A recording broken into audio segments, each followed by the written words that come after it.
Audio. L'Argustan, ces citoyens qui traquent les pédophiles sur les réseaux sociaux. Ils sont une cinquantaine et ont lancé l'Argustan à la fin de l'année 2019. Leur mission ? Traquer ceux qu'ils appellent pédocriminels sur les réseaux sociaux. Jusqu'à il n'y a pas très longtemps, avant l'avènement de tous ces réseaux sociaux, le pédophile était dans la rue. Aujourd'hui, il est sur tous les réseaux sociaux, quels qu'ils soient, constative, nom d'emprunt, pour éviter toute vengeance ou représailles de la part de ceux qu'il traque. Pour débusquer les prédateurs sexuels, leur technique est simple, créer des faux profils d'enfants de 12 ou 13 ans et inscrire ces profils sur des groupes Facebook en vogue chez les ados, comme des groupes de fans de stars, par exemple. En m'inscrivant sur ces groupes, lorsqu'on voit que le profil de mon enfant est là, en tant que nouveau membre, ils viennent directement me contacter. Dès qu'il y en a eu un ou deux qui m'ont ajouté, j'en ai eu très vite pas mal qui sont venus. Donc ça a été vraiment très rapide, raconte une interceptrice de l'Argustan, qui a créé récemment un faux profil d'une enfant âgée de 13 ans. Elle ajoute, en 3 mois d'interception, j'approche le chiffre 20. On a à peu près entre 15 et 20 présumés pédocriminels. Des adultes viennent parler aux enfants. On leur spécifie bien l'âge de l'enfant qui tourne autour de 12-13 ans, mais ça ne les arrête jamais. Très rapidement, on a des photos, des vidéos d'eux-mêmes, de sexe, un peu plus rare où ils se masturbent, ou autres. Les membres de l'Argustan se préparent afin d'être les plus crédibles possibles vis-à-vis des adultes qui les approchent. Ils apprennent à écrire avec le langage SMS, comme le feraient des enfants de 12 ans, ils utilisent leur faux profil uniquement, entre 17h et 21h, après l'école, jusqu'à l'heure du coucher.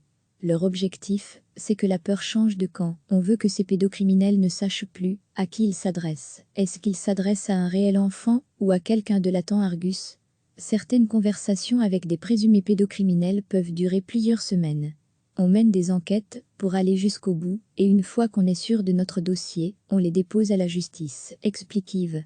On leur amène toutes les conversations messagères qu'on aura eues, on fait des screenshots au fur et à mesure, parce que certains effacent leurs photos ou vidéos dès qu'ils les ont mises. Et tout ça, ça constitue un dossier qu'on amènera à la justice.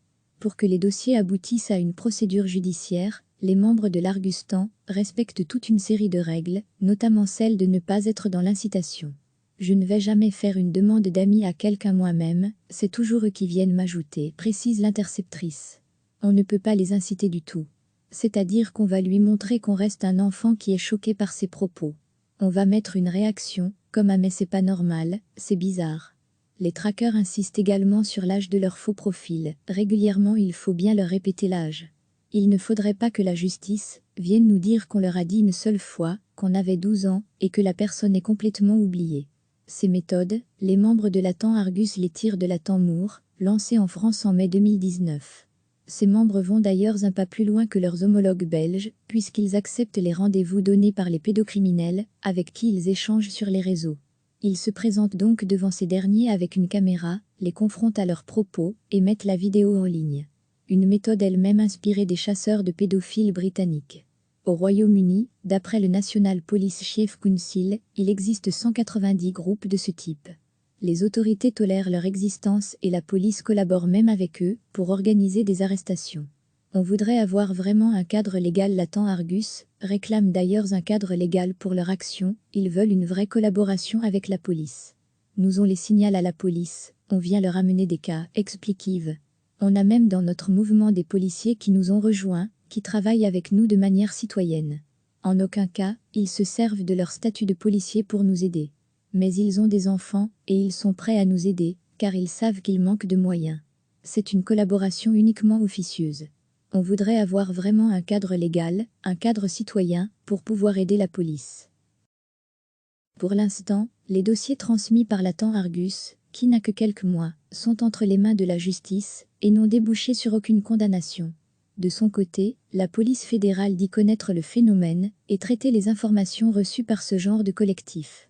Elle déconseille toutefois les membres d'aller jusqu'à intercepter physiquement des présumés pédophiles, comme c'est le cas en Royaume-Uni ou en France, estimant que cela représente des risques sur le plan personnel et procédural.